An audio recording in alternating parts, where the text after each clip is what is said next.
Hello, my name's Hazel, and I'm a 29-year-old woman. The past few months have been a wild ride, and my life is at a major turning point right now. I thought it was a good time to share my story with the world. Let's start with my career. I always wanted to work in medicine because growing up, I idolized my uncle, who was a well-known pediatrician. I worked really hard on my studies and didn't pay much attention to anything else, including dating. After many years of studying, I finally became an on-call nurse. While I enjoyed my career, I felt very lonely. About a year after becoming a nurse, I met my husband, Casey, through a dating app. I wasn't a big fan of dating apps, but I was tired of only meeting people at work. Casey and I had great chemistry over text, but I was nervous about meeting him in person because people can be different in real life. Thankfully, Casey was just as great in person, and we had a wonderful time together. We planned a second date for the next weekend, and after dating for 2 years, we decided to get married. We had a small, beautiful wedding, which was one of the best days of my life. A few months after our wedding, Casey got a call from his father, Derek. Derek had struggled with type 2 diabetes for a long time, and his health was getting worse. He also had other illnesses. Every time Derek called, I got a little scared, worrying it might be bad news about his health. This time, it was. Casey talked to his dad for a long time before telling me about the conversation. I just got off the phone with my dad, Casey said. Is everything okay? I asked. Not really, he replied. His health is getting worse. Oh man, what do you plan on doing about it? I was thinking we could move in with him. He needs 2 injections every day, and you're a nurse. Plus, he won't be alone at home. Why would you think I wouldn't be on board with that? I asked. We just got married a few months ago, and I'm already asking you to help take care of my father. A lot of people would be upset with that. Sure, but I'm not like that. Besides, I adore your father and want him to live a long life. If I can help him, why wouldn't I? Thank you so much. You have no idea how much this means to me. Hush now, we'll stay with him until he gets better. How about we move in this weekend? I would ask him to move in here, but he has a whole house while we live in an apartment, and it would be too cramped. Honey, calm down. I'm okay with this. Let's get some sleep tonight and work out the details tomorrow. Yes, I'll call my dad now and inform him about our plans. Okay. I was actually glad to be able to help Derek. After all, he was family now, and I knew how to care for him. Casey talked to his father, and we decided to move in that weekend. Casey was very concerned. I was worried about the move deep down inside, but Casey kept checking on me all the time. He kept saying that if I wanted to back out at the last minute, he wouldn't hold it against me. I reassured him every time that I wanted to do this. When we finally moved into Derek's place, the first thing I did was learn about Derek's medication. I took Derek to all his doctor's appointments and reviewed all his medical reports. I took my role as his caregiver very seriously. Once I was familiar with everything, I focused entirely on caring for Derek. Derek's behavior changed completely after I took over his medical care.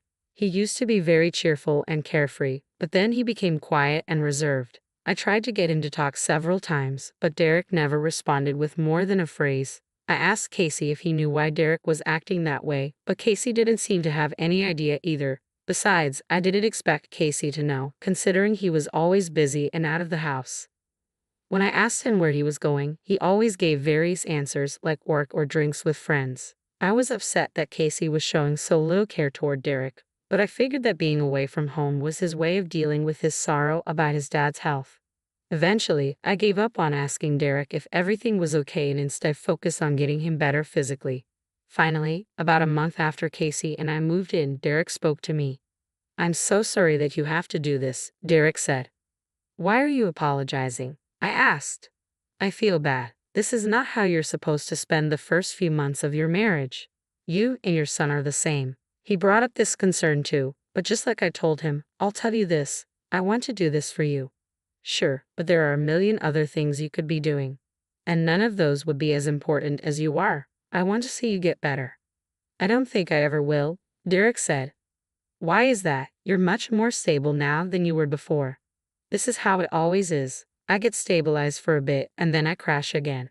Ask Casey, he's been with me every single one of those times. I was there for a few of those times, but now you're in my hands. I'm a trained nurse and have a little more knowledge than Casey when it comes to medicine. How dare you say that you have a lot more knowledge about medicine than him, Derek joked. But see, Your sense of humor is coming back, so you're definitely getting better. Let's focus on feeling good and let the future worry about itself. I'm thankful for you. I wish there was more that I could do for you. That's enough. I only want you to do one thing for me, and that's to recover and be as healthy as you can. Got it? Yes, ma'am. So, where's Casey? I don't really know. He's been running some errands. That boy is always taking care of things behind the scenes. I feel like I've upset him too, with having you guys move in. I can assure you that you haven't. He's just very worried about you. I guess being out of the house makes him feel better because he doesn't have to see you suffer as much.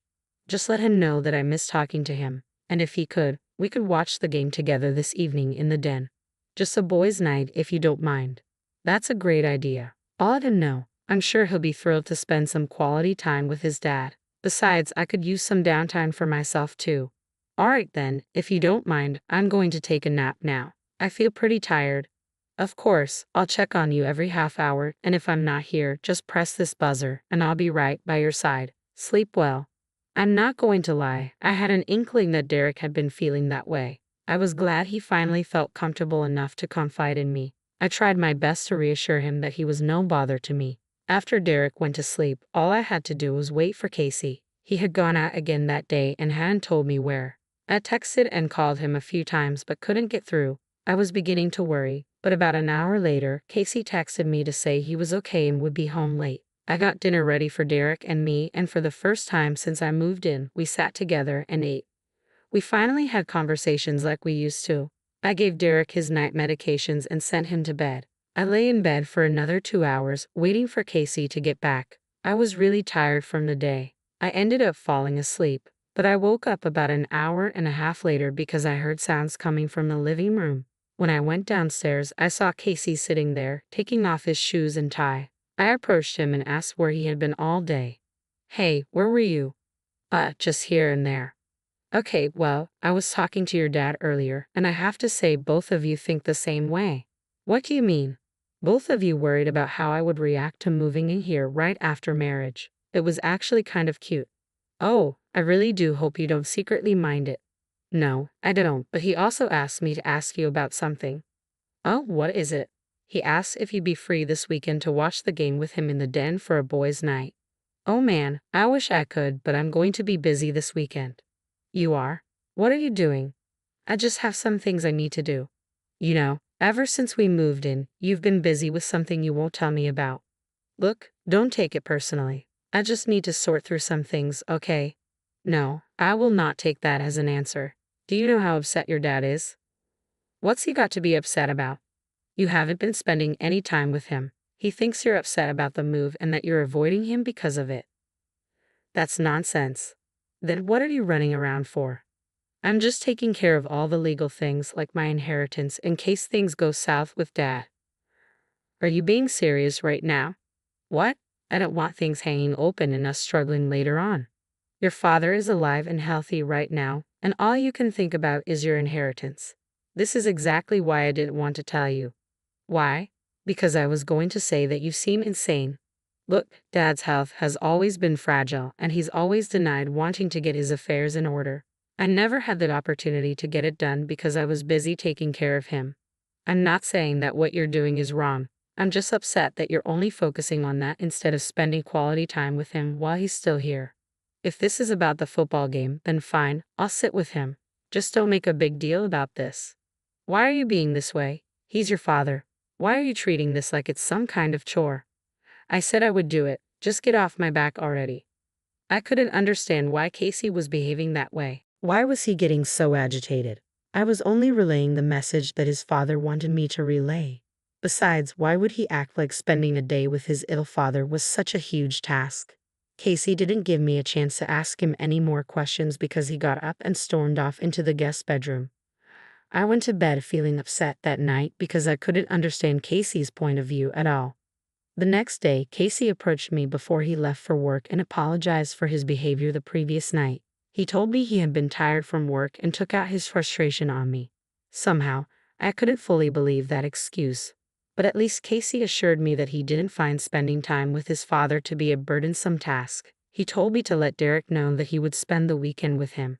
Derek was overjoyed when he heard the news, so I planned out all the snacks and drinks they would need for the game viewing.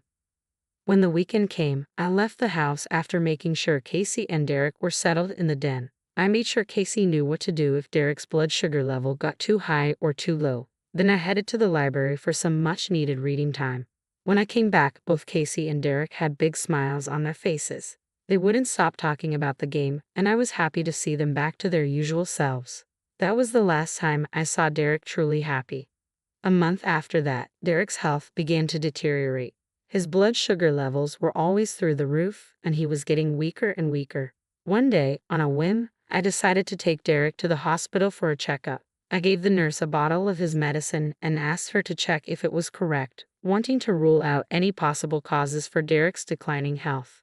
Once Derek was settled in his ward, I called Casey to inform him of what had happened. Casey rushed over and was with me at the hospital within half an hour. "What's going on?" "Oh, thank God you came." "What's wrong with Dad?" "Nothing too serious, but his health was getting worse. I felt like something was off, so I brought him to the hospital." "Did you seriously admit him into the hospital based on a hunch?" "Well, yes. What's the problem with that?" "Do you know how much his bills cost?" "He's fully insured, Casey. There's nothing to worry about." "What is your problem with this?" "You're a nurse. You could have figured it out on your own. You didn't have to come to the hospital." "A hospital can do much more than what I could have done at home. Aren't you glad I was cautious? This is better than waiting until something bad happens." "Nothing bad would have happened. You just admitted him to the hospital because you thought something was wrong. You didn't have any evidence." "Didn't I say his numbers indicated his health was declining? I think that's evidence enough." You're going to ruin everything." "What are you?" I was interrupted by the nurse I had given Derek's medicine to. She pulled me aside and told me that the medicine was not medicine but sugar water. That was what was causing huge spikes in Derek's levels. I was shocked and couldn't understand how that was possible until I got a call from one of Casey's friends right at that moment. What they told me shocked me to my core. I started thinking about Casey's suspicious behavior. Derek's spike in blood sugar levels started a month before, right after the game viewing when I was out of the house. I quietly told the nurse to alert the police that Casey had been trying to poison his father. My heart was racing, but I knew that Casey had to be the culprit. I just needed to stall him. I set my phone to record and approached him. "What's going on? What took you so long? Why do you look so pale?" "The nurse just told me something." "What?" "I do not have the patience for your drama right now. Spit it out." "The medicine that I have been injecting Derek with was not the one prescribed to him." "Oh, how did the nurse find out about that?" "Because I gave her the bottle of the medicine when she told me that Derek's sugar levels were soaring beyond belief. I thought that was odd, so I gave her the bottle. It turns out it had been switched with something else entirely." "With what?" "It was just plain sugar water, which would explain the high blood sugar levels." "Casey, why did you do that?" "You think I did that? You did it. I'm not the one administering his medication to him. I would never do something like that. All of this only started happening after that day I spent away from home." "Did you switch the label of the medicine into another bottle?" "I did not." "Be honest with me. Why did you do it?" "Why do you think I did it?"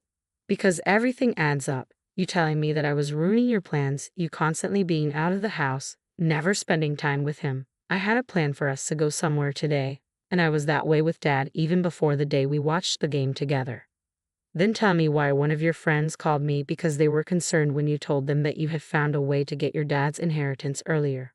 Which one of those jerks ratted me out? What did your father do to you for you to want him dead?" "It wasn't anything personal, okay? I just wanted to live a lot more comfortably. Do you know how many estates this man is sitting on? I wouldn't have to work for the next 10 years if I sold them off. Did you not think that if your plan got found out, I would be the one to suffer?" "I planned it exactly that way." "What is wrong with you?" "You know what? I'm not even going to give you the satisfaction of a bigger reaction. You deserve to rot." "Is that the cops? You called the cops on me?" "Well, what you did was attempted murder. I just stalled you long enough to ensure that you wouldn't run away." "You rat. Enjoy prison time." Casey was promptly arrested after that. I couldn't believe what was happening, but I knew I needed to stay strong for Derek. When Derek was in a more stable condition, I broke the news about Casey's crimes to him. Derek was shocked and heartbroken. He couldn't believe his own son wanted him dead. While focusing on making Derek feel better, I was also summoned to court several times to testify against Casey. Every time I went there, Casey just glared at me with such intensity that I felt really scared, but I knew that what I was doing was right for Derek. Eventually, after weeks of going over the case, Casey was convicted of elder abuse as a felony. He was sentenced to 1 year in prison and fined $10,000, along with time at a correctional facility for his behavior. I was just happy that Casey was finally taught the right lesson and hoped he would change for the better. While I was happy, Derek was not. Unfortunately, Derek could not get over his grief of losing his son. He became sadder and sadder as each day passed, and the day that Casey was sentenced, Derek lost his will to live. For a moment, I felt bad that I was the one who blew the whistle on Casey's devious plans and in the process, hurt Derek.